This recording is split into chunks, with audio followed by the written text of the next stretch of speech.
Dans le Coran, Allah dit « Et lorsque nous avons brandi au-dessus de vous le mont Tur » Sourate Al-Baqarah, 263 et 293. Un événement réel, une montagne tenue au-dessus des enfants d'Israël par la puissance d'Allah. Et dans une autre sourate, « Et il crée les nuages lourds » Sourate Ar-Ra'd, 13.12. Le texte souligne que les nuages ne sont pas des voiles légers, mais des masses lourdes. La science moderne confirme que ces nuages, constitués de milliards de gouttelettes d'eau, peuvent atteindre un poids de plusieurs centaines de milliers de tonnes.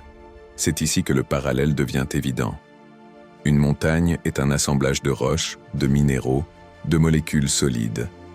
Un nuage est une montagne d'eau et de glace, faite des mêmes atomes fondamentaux, oxygène, hydrogène, carbone, silice et d'autres éléments de la création. L'un est solide, l'autre est fluide. Mais tous deux sont lourds, massifs et composés de la même matière que Dieu a créée dans l'univers. Et pourtant, Allah nous montre chaque jour qu'il peut suspendre ces montagnes liquides dans le ciel, sans corde, sans colonne. Si des masses colossales d'eau peuvent rester en l'air par sa volonté, une montagne de pierre peut être tenue au-dessus d'un peuple. Le Coran établit ainsi une continuité. Le miracle du mont Tur n'est pas isolé. Il trouve un écho dans la création permanente que nous observons.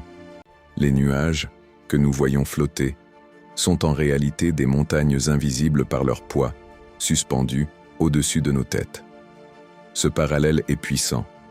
Le mont Tur au-dessus des enfants d'Israël et les nuages lourds au-dessus de nous.